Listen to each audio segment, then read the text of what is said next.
It's time for another commercial break. When we return, our funny guys Luke Mayu, Jason Templet, and Chris Gordy will be running the Triangle Offense, discussing everything in the world of sports. Stay tuned, you're watching LSU Sports Showtime.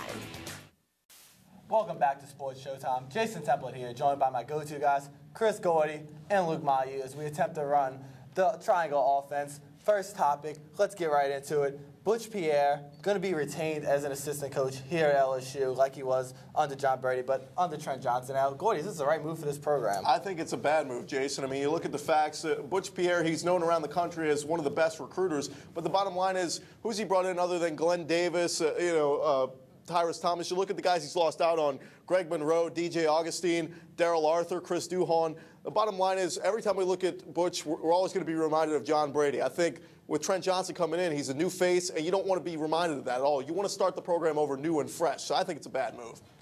Okay, but you got to think about the players that are still on the roster who know Butch Pierre, as well as the players who agreed to play under Butch Pierre when they signed, and you want to have that familiar face for the transition period. Plus, he knows the recruiting region better than Trent Johnson. I think it's good for that transition. All right, well, I guess our next topic is the NBA playoffs, which seem to last forever. We know the Hornets got the 2 seed locked up in the West, but bias aside, take the Hornets out of the picture. Who do you guys see coming out of the West? Jason.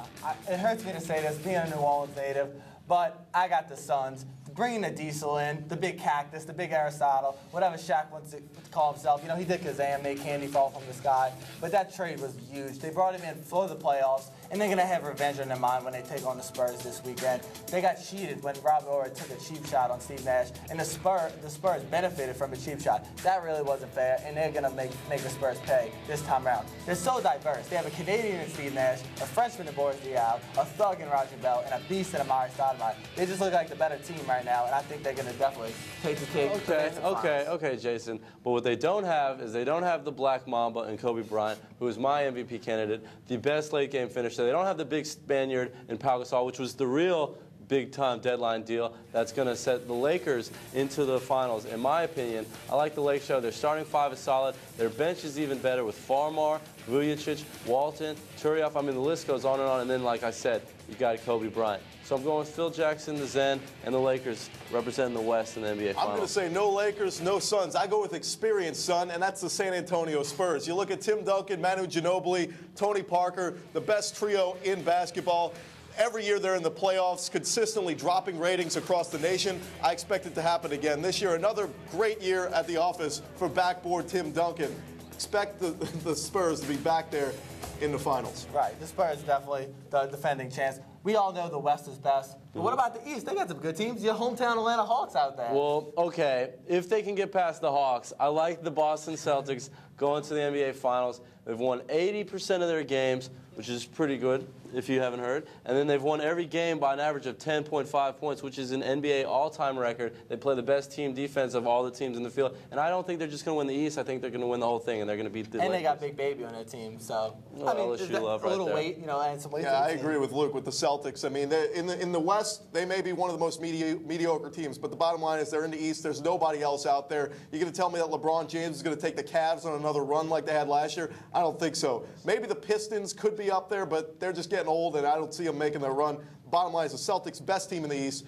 Put them down. They're going to represent the East in the finals. The Celtics have a winning record against the West, just to remind you, Gordy. Anyway, our next topic. Let's move on. Major League Baseball, where a few teams have jumped out to some impressive starts, and a few teams not so much. Gordy, what's been the biggest story for you in this young baseball season? Well, since it's only a couple weeks old, I'm a Yankees homer. I got to go with the Yankees Red Sox. They've played 4 games already. They play their 5th tonight. They don't play again until July. I think what's most exciting about both these teams is their youth. Both these teams known for having big payrolls and going after old guys. Look at all the young guys. The Yankees, you got Phil Hughes, Ian Kennedy, Melky Cabrera. The Red Sox, Clay Buchholz, Jacoby Ellsbury. It's going to be interesting to see how these young guys contribute as the season goes along, because in the AL East, the Orioles and the Blue Jays are hanging around for the time being. As nice as that is, I don't know why we're talking about the Red Sox and Yankees in the middle of April when we should be talking about the Celtics in Boston. Oh, go watch The Departed. Do something else in Boston besides worry about the Red Sox and Yankees. But I think Detroit is the intriguing team. They had early struggles, but they broke out last night.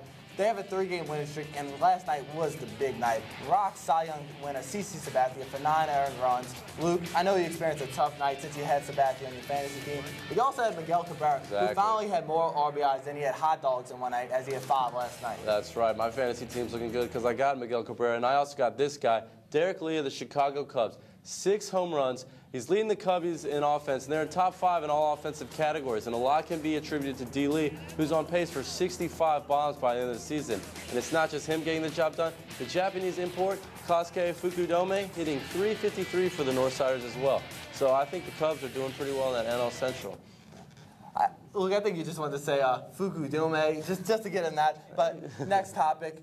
Next topic, we're going to go to Saints. They're rumored to be looking to trade up to the number 2 spot to take that Rams spot and select LSU's own Glenn Dorsey. Is this the right move to trade everything away just for Glenn Dorsey? I don't think so. As good as Glenn Dorsey is, he's not going to answer all the Saints' questions. I think the only way they're going to get is Scott Linehan at the Rams. He's got the attitude he wants to win right now. He'd have to get a first and a second rounder, maybe a 2009 pick. It's too much for the Saints to give up. I don't see him doing it. I agree. But that was our triangle offense.